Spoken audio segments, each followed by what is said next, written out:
Monday's car accident destroyed this young family. Malcolm Curry was killed and his fiancée Michelle Lewis suffered horrific injuries when their Commodore collided with a four-wheel drive being driven by Aberdeen pharmacist Margaret Hind.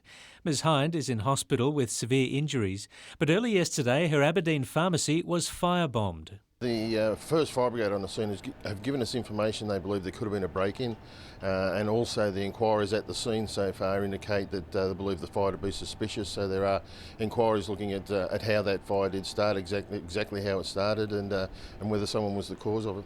Police say they're looking into the possibility that the fire was caused by people grieving the loss of the likeable Muswellbrook council worker. Yeah, look, obviously those two incidents so close together with one person as a central figure, that link is being investigated by police in the area.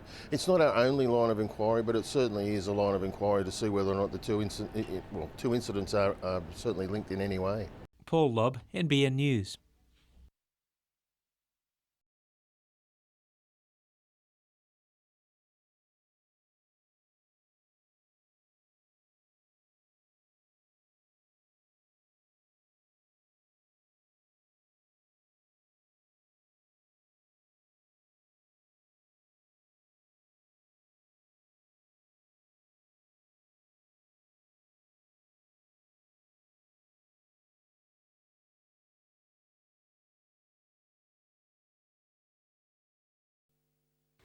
The idea is to essentially duplicate the existing Pacific Highway to form a four-lane dual carriageway. This section, which spans 23 kilometres from 2k's north of Mile Way to about 4k's south of Bulahdelah, is expected to be finished sometime in 2009. There's still apprehension among business owners in Bulahdelah about the recently approved route for the bypass of the town, although the RTA says it's made every effort to minimise any potential impacts. What we've done is work very closely with the business community in terms of the shapes, the positions of the interchanges. It's very much one of the reasons why the eastern route bypass was chosen, because it's very close to the town. There's no denying being bypassed has left many Karua businesses in dire straits. However, from every end comes a new beginning, and a passionate group of volunteers remain committed to ensuring the town's not taken off the map. They've breathed new life into a service station which was deserted back in 2004. Helping to stop like the caravan traffic, the truck traffic, the tourist traffic. If they come in here, they see paintings, they see things that they're interested in, they might spend a little longer. Maybe they turn a quick visit into 2 or 3 days. Jessica Phillis, NBN News.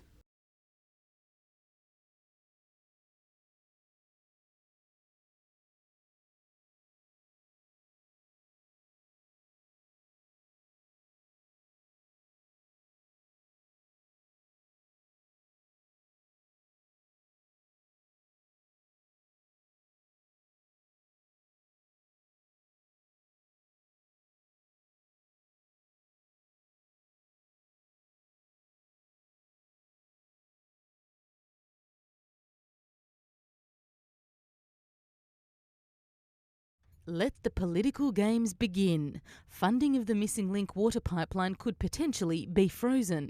Federal member for Dobell, Ken Ticehurst, says he's concerned the recently elected Labor mayors of both Gosford and Wyong will hand over control of the region's joint water authority. Now, I'm very concerned that if we get our two mayors now, we've signed over with the state government to set up a Central Coast water utility, and my fear is that that utility can be taken over by the state government. The opposition says funding of the missing link was supposed to be a bipartisan decision. Now we find Ken's playing politics. Is he building the missing link? Are they committing to it, or are they just going to play politics with this issue? I'd never ever use that term, sink the link. I have fought hard to get that money for the link. Despite the headlines, it's money Mr Ticehurst refused to confirm or deny would be frozen if a state government-appointed water corporation becomes reality. He says he's worried any leftover funds of the allocated $80 million will be used by the state government rather than injected into the coast. Sarah Elmaselli, NBN News.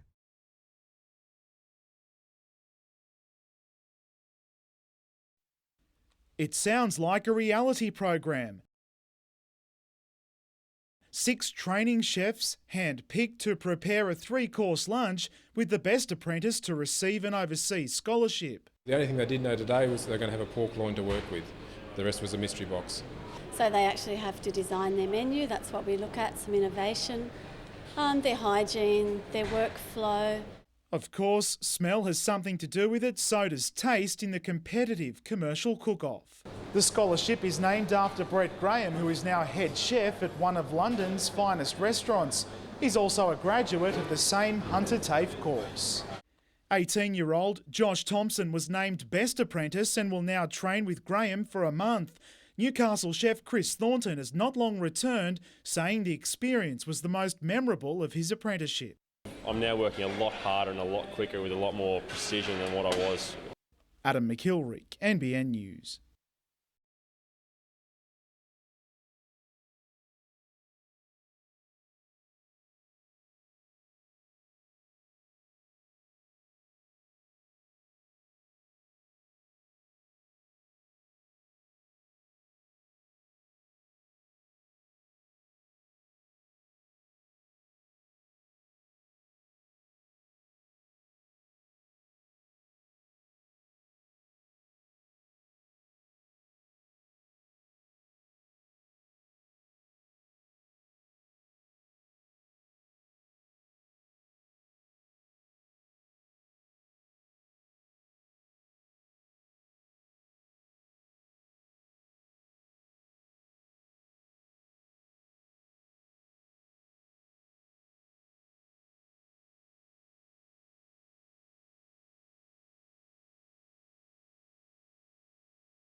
When the two sides met in early September, Joel Griffith snatched a point for the Jets in the dying minutes. The coach says his team won't be slow out of the blocks this time. We're a little bit more cohesive as a unit compared to what we were then. Several strong performances against the Phoenix on Sunday have given Gary Van Egmond some welcome selection headaches, especially in defence. Adam Griffiths is likely to return to the starting lineup, but Stephen Labert and Tarek Elrich will be hard to overlook. Currently on duty with the Olyroos in Lebanon, Stu Mishalik won't be rushed back into the side, giving another start to impressive rookie James Holland. Fellow Australian under-23 representatives Mark Bridge and Adam DePuzzo will be given until late Friday to prove their fitness. They know the way that we play and they know exactly what their role is in the team, whichever position they play. Mitchell Hughes, NBN News.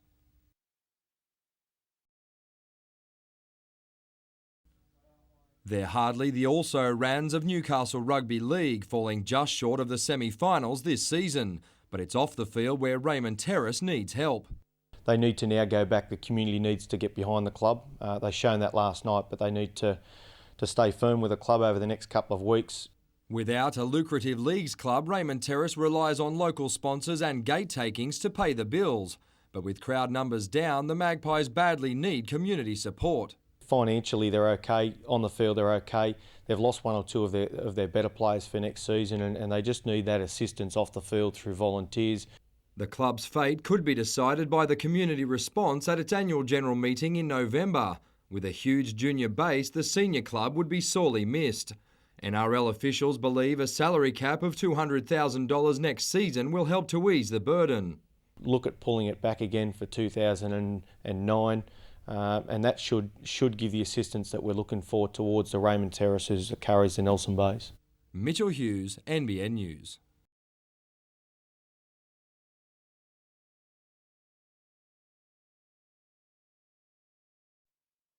The Newcastle Hill Climb started back in 1951, and though the cars were a little slower then, the time trial to the top of King Edward Park was just as fiercely contested as it is today. Back in those days, the open wheelers, Holdens and Mini Coopers were joined by motorcycles, many with sidecars. The event wasn't held for a period in the late 50s, and so this year marks the 50th anniversary.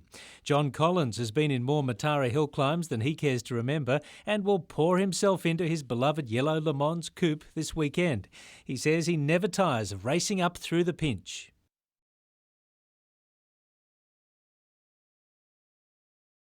Some of the old drivers from back in the 50s enter a car even this weekend. Really, that's a great effort for some of these fellas, because as you can imagine, they're up in their 70s and 80s now, so they'll be going really hard. 180 drivers have entered this weekend's event. Paul Lobb, NBN News.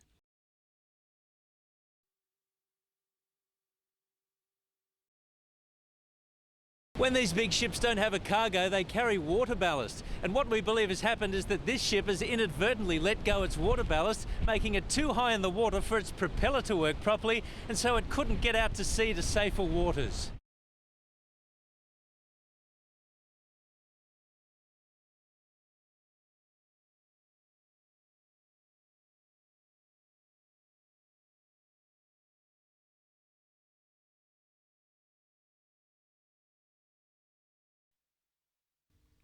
This opening was more about the adults, but it seems no one told the kids.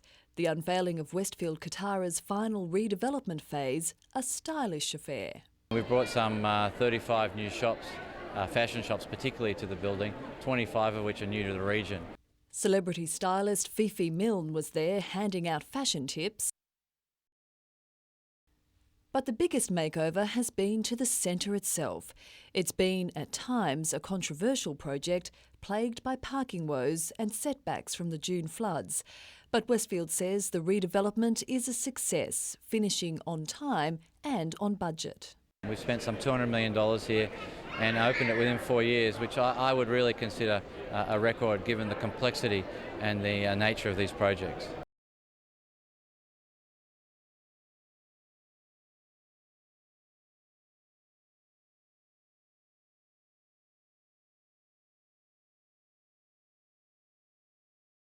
Bit nervous, but turned out all right in the end. Not too bad. Yeah, done really well, I think. Bit nervous at first, but I feel better now that I've done one.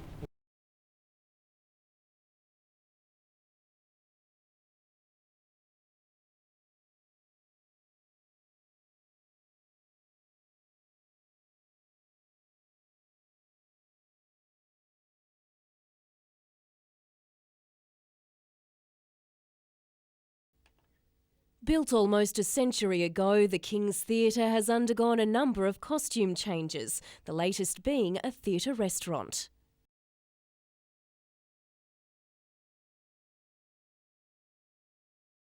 Robert and Tina Benson-Inglis bought the dilapidated building back in 1989 and refurbished it to satisfy their passion for live theatre and entertainment.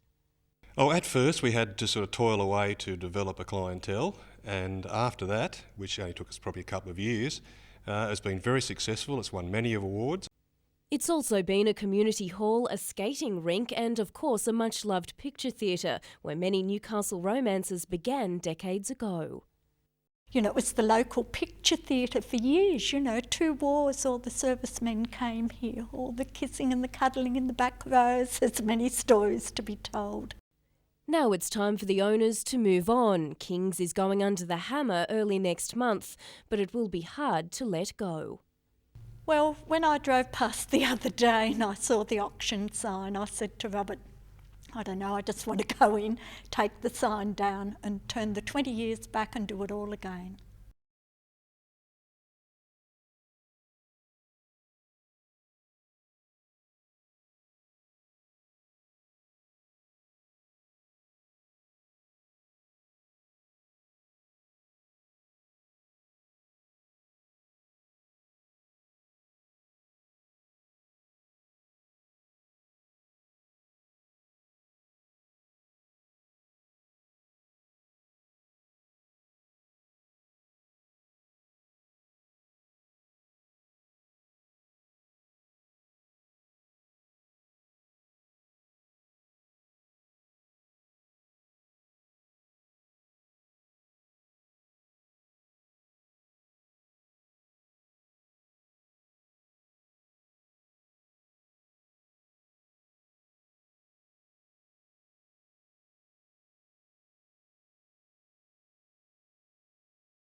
She guided the Opals to World Championship glory, so it's easy to see why Jan Sterling commands undivided attention.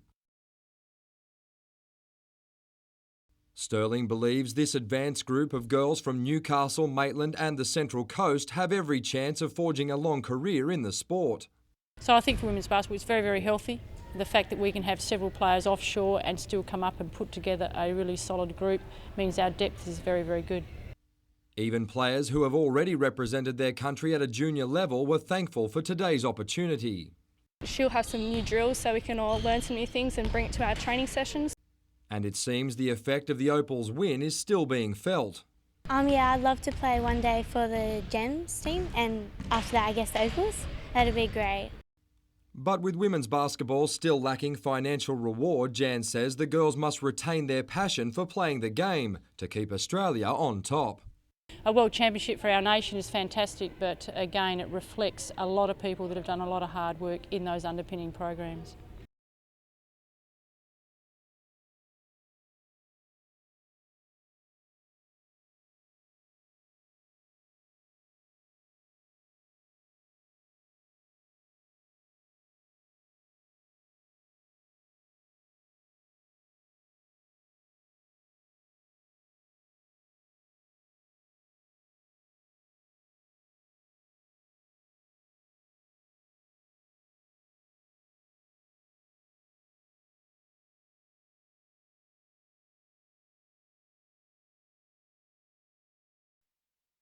Lives depended on them in Vietnam, and as we saw recently, helicopters are at the front line of saving lives.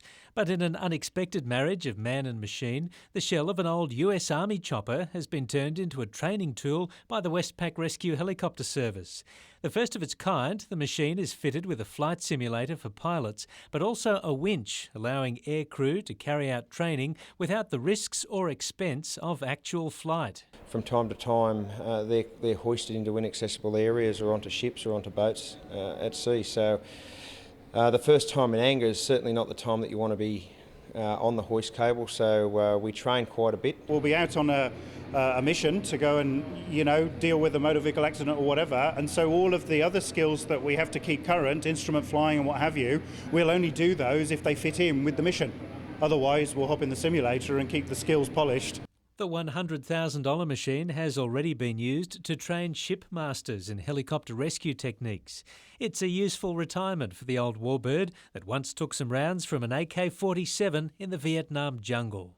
Paul Lobb, NBN News. When 13-year-old Candice Milligan gets home from school, she has more than just her homework to think about. She is one of the main carers of her older brother Matt, who lives with a form of autism that affects his learning and physical condition. I get his fruit ready for him, and then he normally takes some tablets then, and I play the PlayStation with him. And normally he goes to bed when I get home, so I make sure his tape's on and everything. Candice is one of 170,000 Aussie carers under the age of 18, and with mum and dad both working long hours to pay the family's bills, Candice has been a godsend to her parents. I wish she didn't have to play that role, but unfortunately, when you have a child with needs, everyone has to pitch in. It's the only way your family can work. Like many 15-year-old boys, Matt loves trains, and he clearly appreciates his younger sister as well. I'm really proud of her. Paul Lobb, NBN News.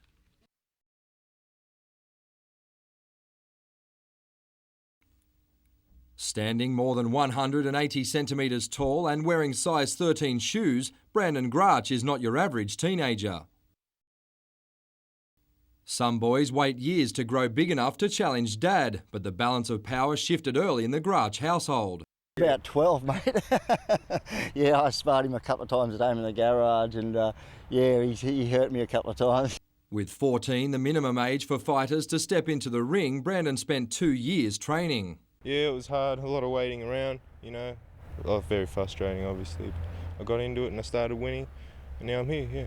And it was worth the wait. Brandon claimed the prestigious Les Darcy belt at Talara with a unanimous decision, beating 2005 Australian champion, 20-year-old Daniel Austin. I was pretty nervous, all the mental and physical training that you have to do, but I trained too hard to lose this fight. Dad Joe is a former boxer and he admits it's tough standing outside the ropes. The very first time was very worrying, but he handled it. Brandon now heads to the Australian amateur titles at Parkes in November to continue his development. With dreams of representing his country, this huge Muhammad Ali fan may one day be Australia's greatest. Mitchell Hughes, NBN News.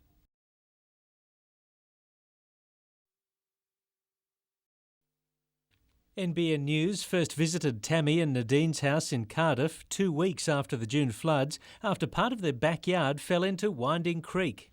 That there is actually my backyard, and as you can see, if you can get underneath there, that's actually my pool that's just hanging there.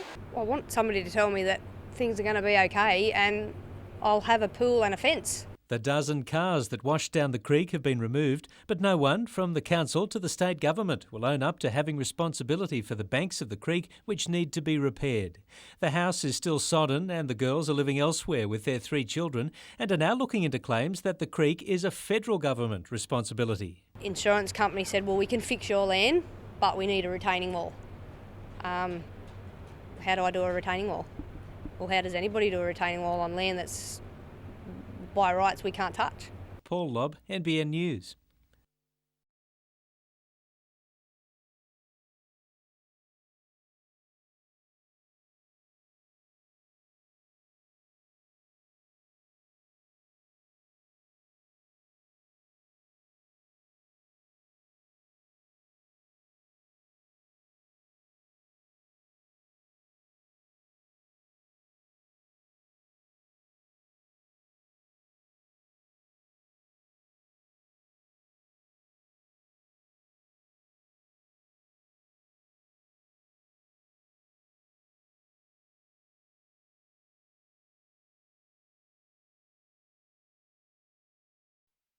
For all intents and purposes, Beresfield Police Station is just for show and rarely ever manned. Residents and business owners have had enough. We want our police back, and we won't rest until we do get them back, I can assure you. A petition is now circulating demanding exactly that. 2 years ago, 6 officers manned the station, but due to understaffing, they've since been moved to Maitland to cater for the command's first response agreement. But the Premier isn't overly worried. As I understand, they're approximately 20 above their authorised strength. That doesn't take into account the 55 officers currently off duty, of which at least 29 won't return to work. And things are about to get worse, with more officers expected to take stress leave. Me myself have been approached by several junior officers and senior officers for that matter, stating that they are just barely hanging on by a thread.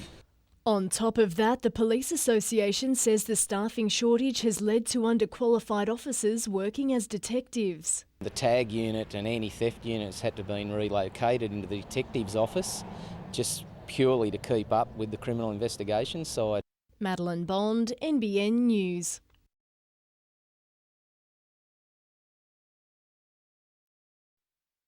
With Australia's resources boom showing no sign of slowing, the coal industry needs all the skilled workers it can get.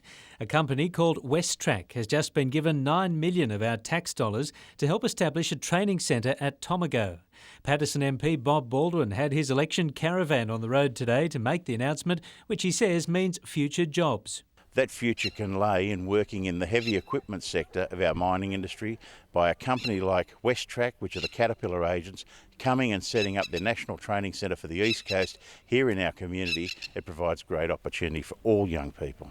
I think at the moment we're probably putting through about 500 or 600 people through just our Thorley and New South Wales operations, and that's anything from operator training to post-trade training. But we're hopeful by the time we kick off in 2009, we'll be looking at about 1,000 people to go through. Education Minister Julie Bishop was on the hustings with Bob today, calling for a high school in Madawi. I call on the New South Wales Labor government to stop politicking, come to the party, establish a school here, and the Australian government, of course, is prepared to pay its half of the capital costs. Paul Lobb, NBN News.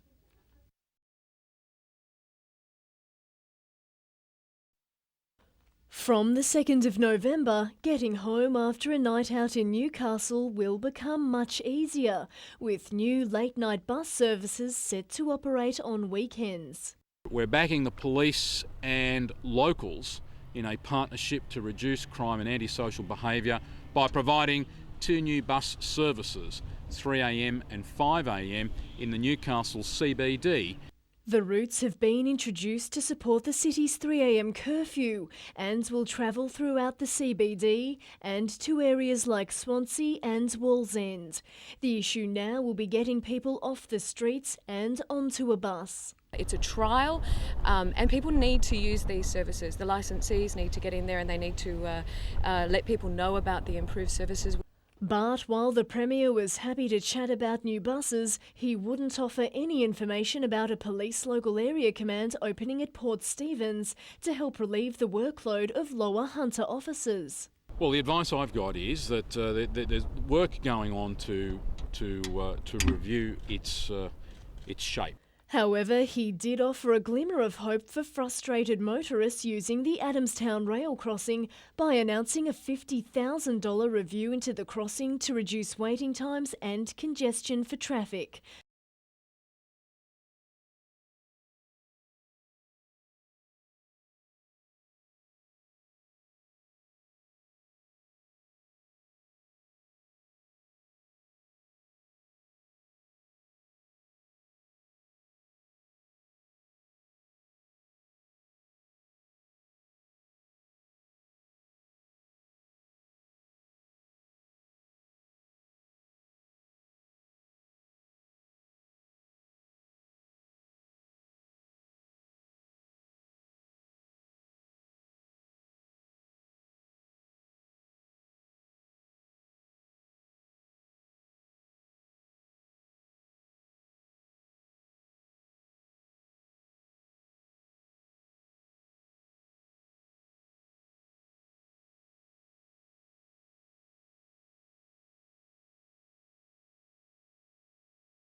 Waratah Golf Course suffered extensive damage during the June storms, so just running this year's WE Alexander Amateur event was an achievement in itself.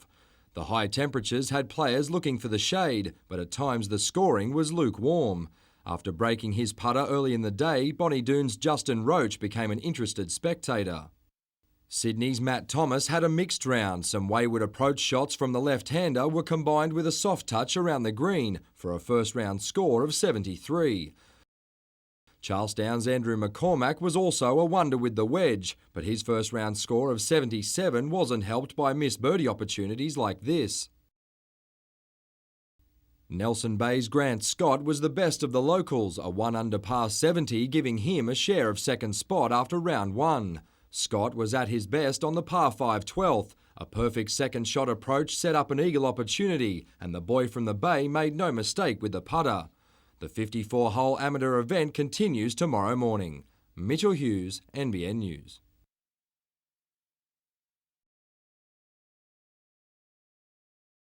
Yeah, totally false. I mean, it's really dragging up something that happened 4 or 5 years ago, was investigated at the time. Thoroughly investigated by the NRL, dismissed at that time, and it's really dragging up old ground that had no foundation in the first place. It couldn't be investigated any more thoroughly than it was back in that time. And, you know, it was done by Ian Schubert, who's still around, and basically everyone at the NRL is still around, and there was no foundation to the claims then. At the time, the Knights did receive a fine for salary cap breach, but that was already on the cards before Mr Newton raised any claims. Look, anyone will tell you Ian Schubert's a nice bloke, but very, very tough when it comes to the salary cap. In what interest would it be for him to give us some sort of, you know, special understanding and consideration? It just makes no sense whatsoever.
It's not every day big burly bikers don these sorts of garments in public.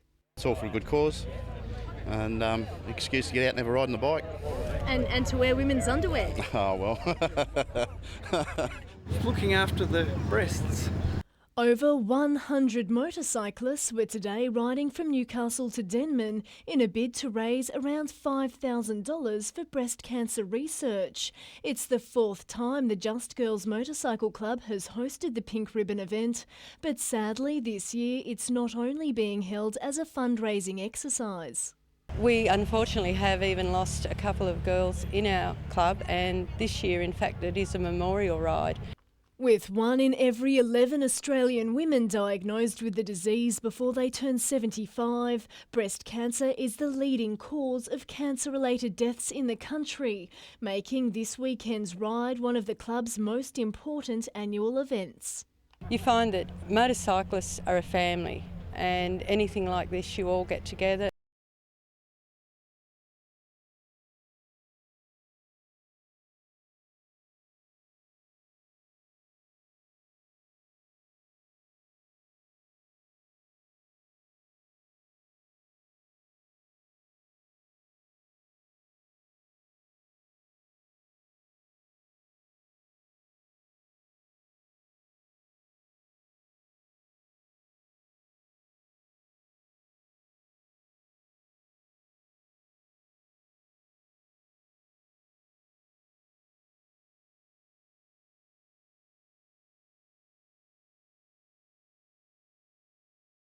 A cold start this morning for the Jets reflected the team's start last night. It feels like we lost 2 points. Terrible start, obviously. Queensland roared out of the blocks to catch the sleeping Jets off guard.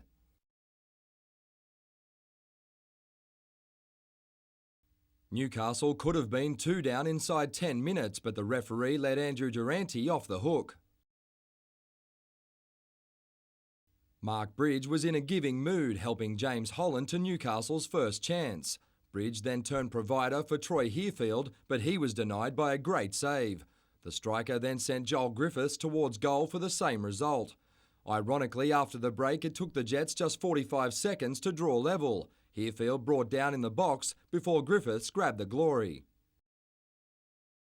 If Griffiths was the hero, Stephen Labert soon became the villain when he brought down Robbie Cruz. 12,000 fans held their breath as Craig Moore stepped up. I just try to stay on my feet as long as possible and pick a side, and you know, I had in my head early that I was going to go left. A desperate tackle denied Holland in stoppage time, keeping the sides locked at 1-1 for the second game this season. Mitchell Hughes, NBN News.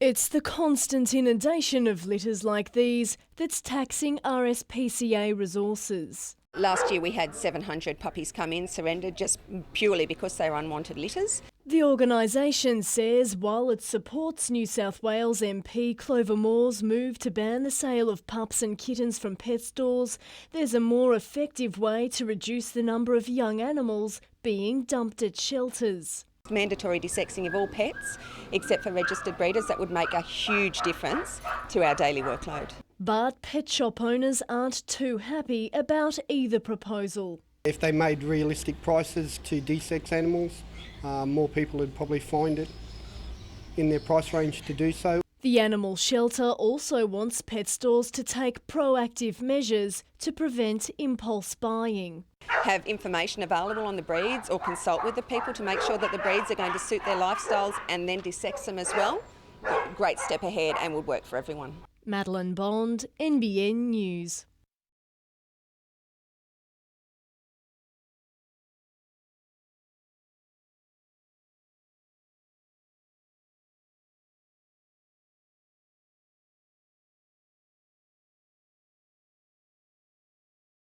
The first day I ever started on the Shire, I went home that afternoon and said to the wife, I'm not going back tomorrow.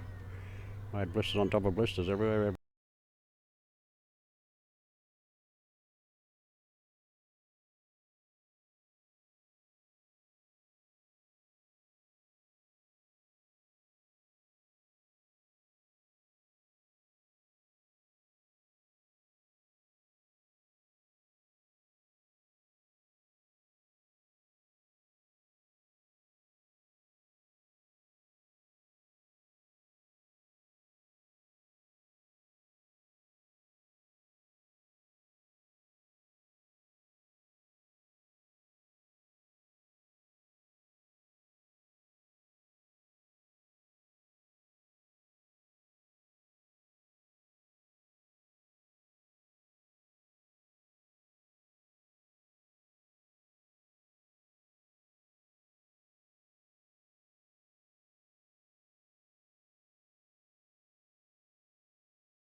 These machines may have lacked any modified muscle, but it didn't stop their skilled drivers from hitting speeds of more than 130 kilometres an hour in the early rounds of the Matara Hill climb today.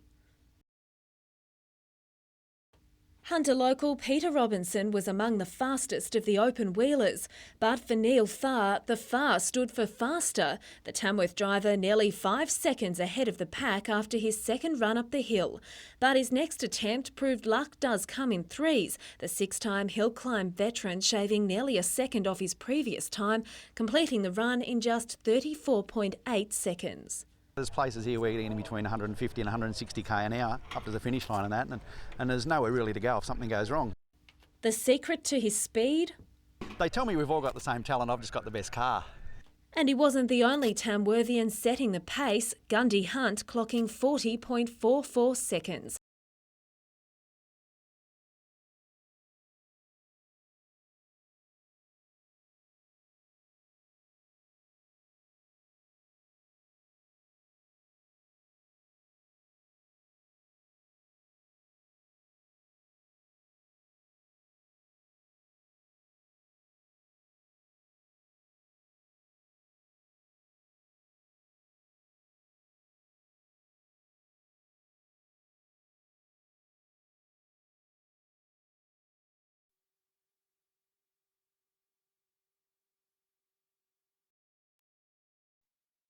It's the repeated and pointless acts of destruction, like the recent desecration of this memorial wall at Dungog's Presbyterian Church and an arson attack on a public change room, that's got the community begging for more police. We don't want to see it degenerate into something, where people are afraid of to go out at night and that sort of thing. So we just want to nip it in the bud. It's the vandalism which is the main thing, but shopkeepers have experienced a number of break and enters. Malicious damage to their properties is always there.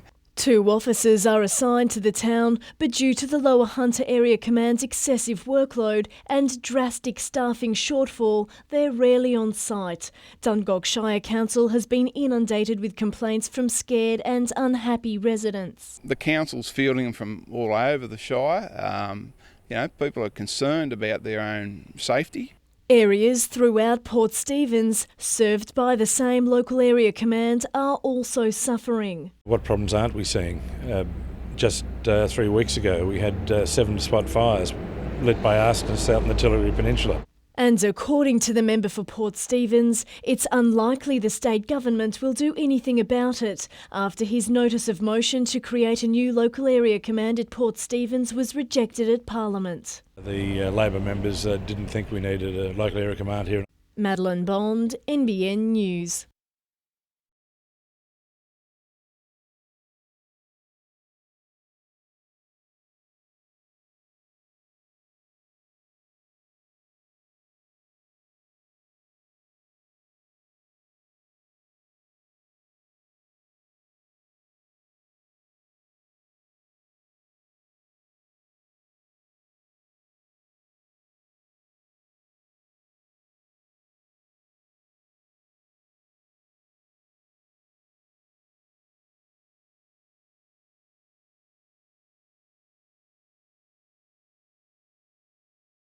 The clean-up began at dawn, more than 60 volunteers working throughout the morning to erase every trace of the Matara hill climb from King Edward Park. It was the 50th time drivers have tested their mechanical might and skill against the clock on what racers describe as one of the most treacherous hill climb tracks in the state. Yesterday's winner, Neil Farr, says it's that which has drawn him back to Newcastle for 7 years. But rumours council could look to prevent the event from taking it to the seaside track next year yesterday had drivers concerned. I think people do become concerned because there is an amount of noise. Newcastle Lord Mayor John Tate admits council does receive noise complaints from nearby residents each year, but he says the drivers followed strict noise and refuelling guidelines. Although they had a decibel reading which they needed to stay under, which I understand they did.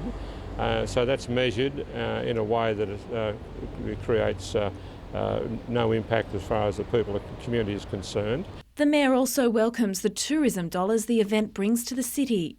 We've got a unique park there that's suitable for these sorts of things, and it's good to see it used for that. Christy Carter, NBN News.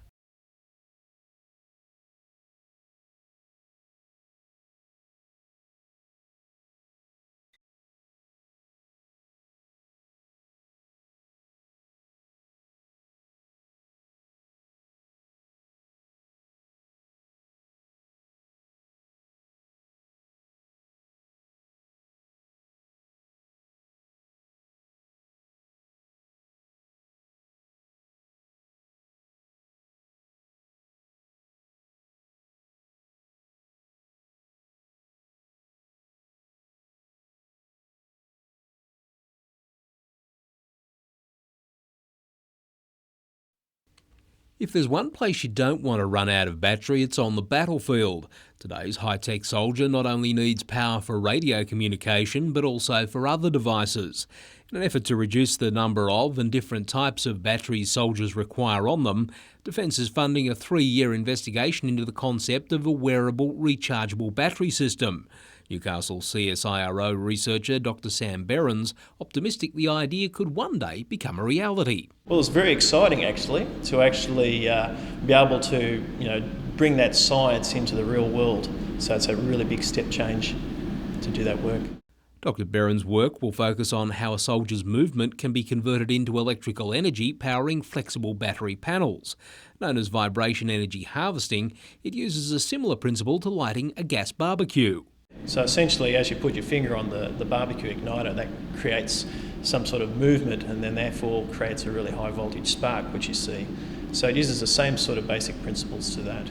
It will be up to Defence as to whether the product eventually makes it to the front line, but if it doesn't, then the movement-powered vest could one day be our personal energy supply. It can be stored and can be used to run for applications, say for MP3 players or iPods or even sporting applications. Gary Blair, NBN News.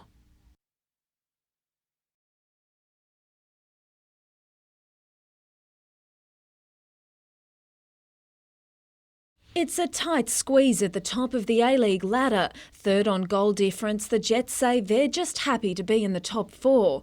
Although their performance is improving, staying near the top is not about to get any easier, with the club to take on Premier's Melbourne Victory this weekend, possibly without Stu Michalek. Boys seem to play a little bit better when they're under pressure, and we definitely need to get a result this week to keep ourselves in touch, and also to try and distance ourselves from the 5th, 6th and 7th placing. The coach will meet with club officials on Wednesday to discuss the plan of attack as the November transfer window draws closer. Already, two players, Scott Tunbridge and Jorge Dravandi, have been given the green light to look elsewhere.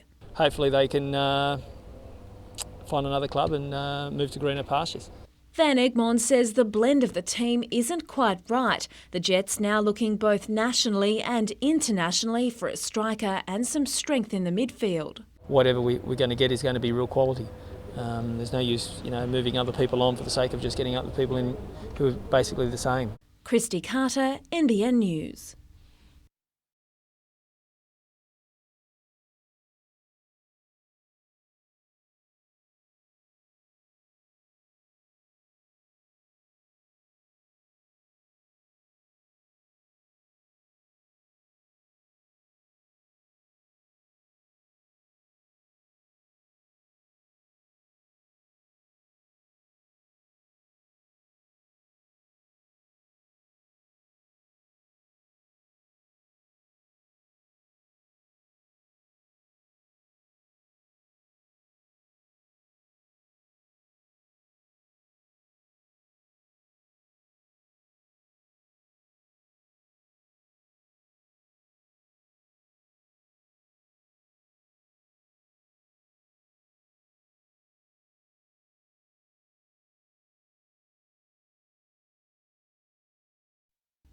Even the staff at Scone News Agency can't put down their local rag. They're glued to it as soon as it arrives on the newsstand.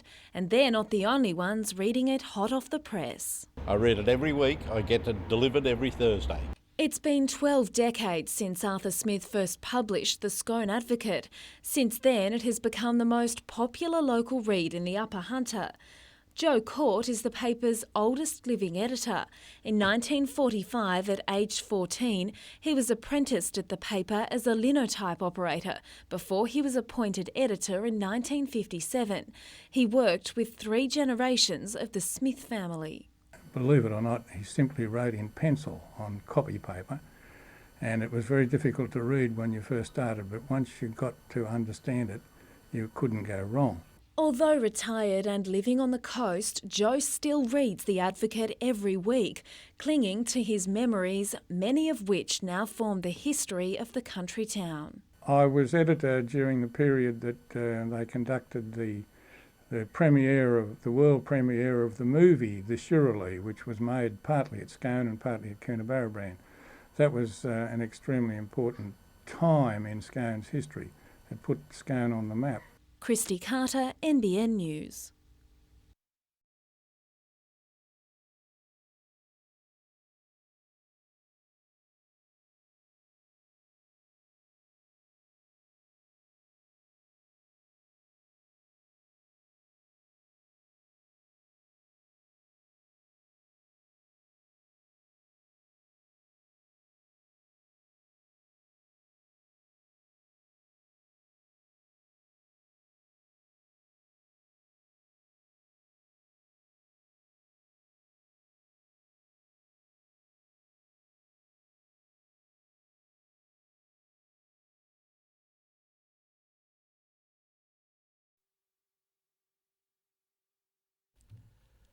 34-year-old Michelle Rocco from Limeburners Creek near Stroud is one of 4 people committed to stand trial following the death of Chandel Macy. Rocco today pleaded guilty before Justice Graham Barr to being an accessory after the fact over shots being fired into this house in Vinden Street, Rutherford in March last year. The early morning volley killed the 24-year-old victim. However, Chandel Macy's 2 young children and her partner, who were also in the home, managed to escape injury. Rocco's plea comes after her co-accused admitted their involvement in the incident. 20-year-old Jeremy Hunt of Raymond Terrace and Brian Andrew Kaiser, aged 35 of Shortland, have both pleaded guilty to Miss Macy's manslaughter. The third man charged, Mayfield 35-year-old Ronald Rex Edward Garland, has admitted giving aid and comfort to Jeremy Hunt, while the then teenager was wanted for questioning by police. Justice Barr will continue to hear the prosecution's case against Rocco, Garland and Kaiser when the proceedings resume tomorrow morning at Gosford Court. Gary Blair, NBN News.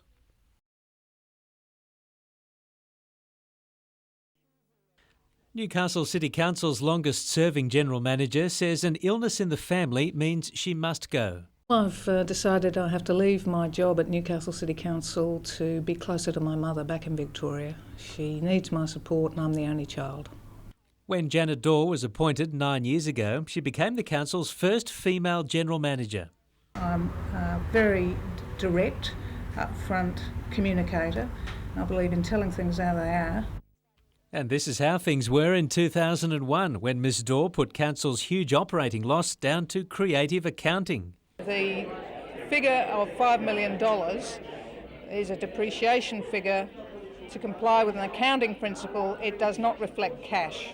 She's presided over a backlash to parking meters, budget blowouts, a rock that took 3 years to move, and a recent feud with councillors. And the Lord Mayor says she'll be missed. It's a loss for the city. Janet's made a very good contribution during the term that she's been here, and she's laid a very solid foundation. Ms Dorr will leave in 4 weeks to take up a job with the Transport Accident Commission of Victoria. I will always remember Newcastle City Council as the crowning glory of my local government career. Janet has always let her hair down for a good cause, and when it comes to regrets, well, perhaps there's just one. Paul Lobb, NBN News.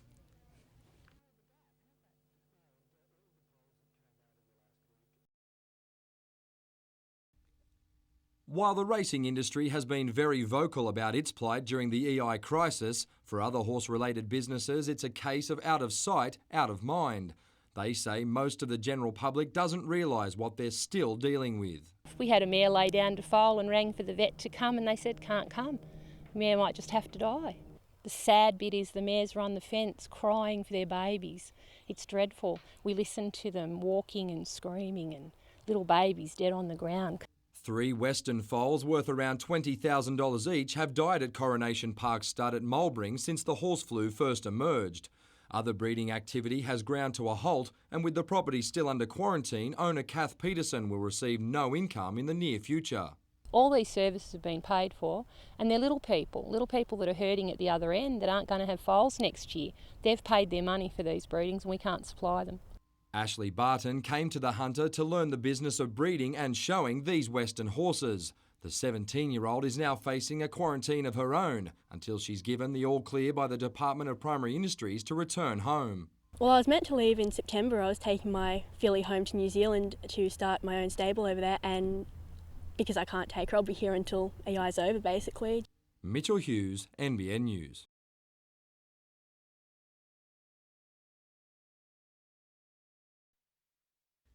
The Roads and Traffic Authority says the old Turl Street Bridge has had its day and they'll spend $47 million of taxpayers' money to build a new one. A large area to house materials and machinery was being cleared today.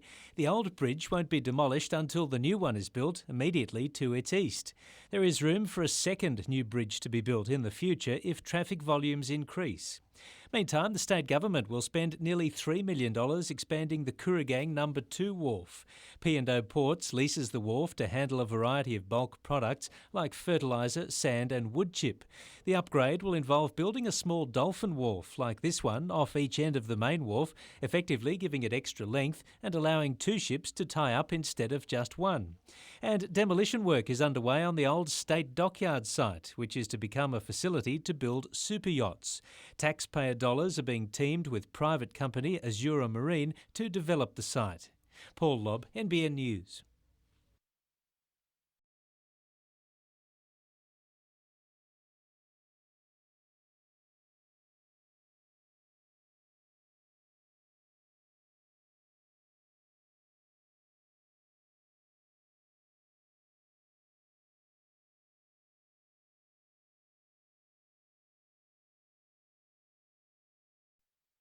It's been a bare and barren Broadmeadow course, but it's not been beaten. They've got a date to look forward to now.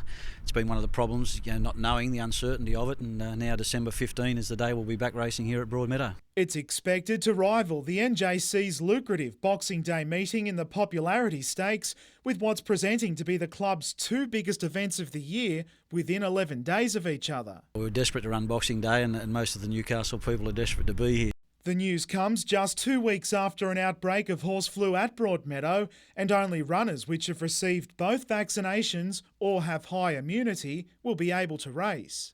Jockey Club officials say it's still too early to estimate how many trainers will nominate for the December meetings. However, by then it's expected horse movement restrictions will be eased, making way for thoroughbreds from Sydney and Central Coast stables. Racing will resume at Gosford on Saturday week, followed by Wyong on the 17th, with Muswellbrook first up on the Hunters schedule, Broadmeadows, Cessnock, then Scone.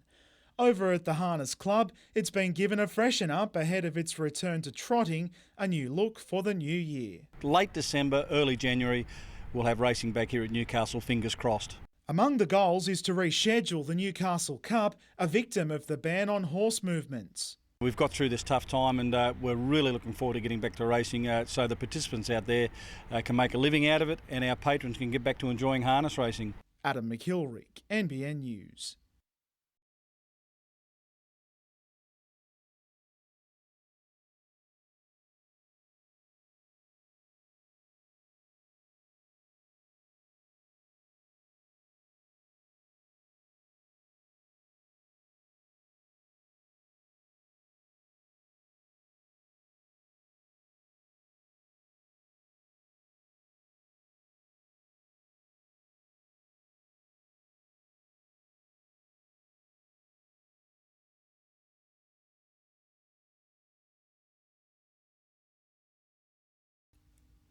This is the next generation of mechanics who could eventually work on your car in the Lower Hunter, and these are the new machines which will help reduce your car's impact on our environment. Apprentice Patricia Fawcett today demonstrated the new coolant recycling system, designed to reduce the amount of liquid waste. This smart washer quickly and safely cleans small parts using microbes instead of chemicals. This is so environmentally friendly that you don't need gloves to use this, and the microbes in the solution will actually eat the dirt off your hands. The ultrasonic cleaning bath takes care of larger auto parts using biodegradable water and sound. High pressure sound waves at a very high frequency basically knock the dirt off the parts, and then there's a system for recycling that dirt into a drum. Apprentices and trainees at Glendale are also exposed to the fuel-friendly hybrid car, the Prius, as part of an education geared towards the planet's future needs. They need as much exposure to it as they can get to be able to keep up, because it's going to be a very, very competitive world out there for tradespeople. Mitchell Hughes, NBN News.